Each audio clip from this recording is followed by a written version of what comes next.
បាទសួស្តីបងប្អូនបាទថ្ងៃនេះខ្ញុំធ្វើវីដេអូរៀងយប់បន្តិចហើយបងប្អូនណាបាទតាក់ទងទៅនឹងវិធីកម្ចាត់កណ្ដុរបាទមានប្រសិទ្ធភាពល្អ 100% បាទបងប្អូនហើយវិធីសាស្ត្រកម្ចាត់កណ្ដុរនេះគឺងាយទេបងប្អូនបាទគ្រឿងក្រៅយើងរកនៅក្នុងផ្ទះយើងបាទមានបាទគឺអត់ពិបាកទេធានាថាធ្វើទៅនឹងបានទទួលផលល្អ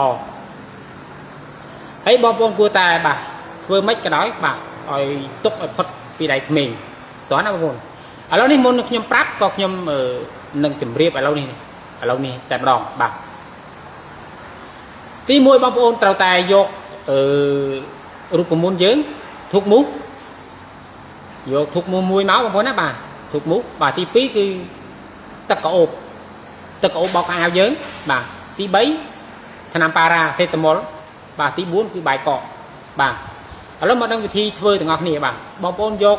ធុកមូសមួយមកបងប្អូនយកទៅត្រាំទឹកបាទដាក់ត្រាំទឹកឲ្យបាន3នាទីដើម្បីឲ្យវារីកបាទដាក់ត្រាំទឹករក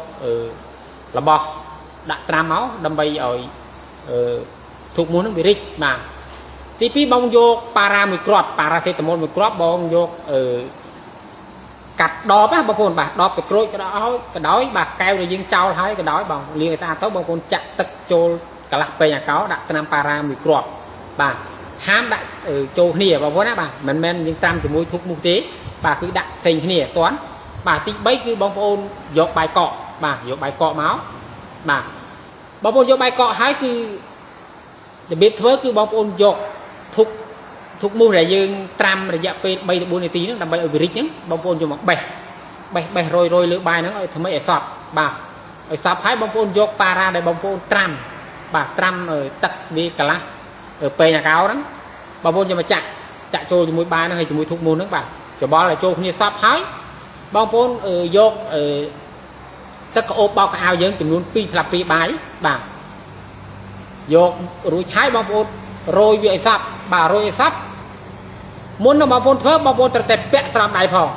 តោះណាបាទពាក់ស្រោមដៃដើម្បីការពារបងប្អូនអត់ពាក់ស្រោមដៃទេគឺវាអាចបាទមានបញ្ហាដែលថាវាប៉ះមាត់ប៉ះស្បែកយើងទៅវាធ្វើឲ្យបាទពុលតោះណាបងប្អូនបាទបងប្អូនត្រូវតែពាក់ស្រោមដៃបាទពាក់ស្រោមដៃកស៊ូវិញពេញហ្នឹងមកឬក៏ថង់អញ្ចឹងទៅបាទបងប្អូនធ្វើឲ្យលាងដៃនឹងកប៊ូផងបាទហើយបងប្អូនធ្វើរបៀបនេះបាទលាចូលគ្នាសពឲ្យហើយគឺយកទៅប្រើការបានហើយបងប្អូនយកទៅដាក់កន្លែងណាដែលថាមានសត្វកណ្ដុរច្រើនបាទកណ្ដុរវានៅតាមរោងម៉ាស៊ីនបាទវានៅតាមរោងបន្លែរោងដំណាំបាទវាធ្វើឲ្យបាទរំខានដល់ដំណាំបន្លែឬក៏ស៊ីស្រូវស៊ីអង្គយើងហ្នឹងបាទបងប្អូនអាចយកទៅដាក់តាមកន្លែងណាដែលមានសត្វកណ្ដុរនៅបាទបញ្ជាក់ណាបងប្អូនបាទសូមបញ្ជាក់ឡើងត្រង់កន្លែងនេះតិចបងប្អូនកុំយកដាក់នៅក្នុងផ្ទះបាយឲ្យសោះណាបងប្អូនបាទក្នុងផ្ទះបាយគឺវាអាចវាហូបវាស៊ីចំណីយើងដាក់ឲ្យទៅវាអាចបាទវាប្រកិនទៅវាបាច់ពពុះមាត់ហ្នឹងទៅវាទៅប៉ះចានប៉ះឆ្នាំងយើងអត់ដឹងគឺអាហ្នឹងវាមានបញ្ហាបងប្អូនត្រូវតែយកដាក់ឲ្យឆ្ងាយពីផ្ទះបាយតោះណាបងប្អូនបាទហើយទី2បងប្អូនត្រូវតែបាទធ្វើម៉េចក៏ដោយប្រយ័ត្នកុំឲ្យកូនក្មេងយើងណាកូនយើងហ្នឹងបងប្អូនធ្វើម៉េចកុំឲ្យគាត់ដឹងយកដាក់ឲ្យឆ្ងាយផុតពីដៃគាត់បាទកាលណាដល់ពេលគាត់អត់ដឹងបាទស្មានតែ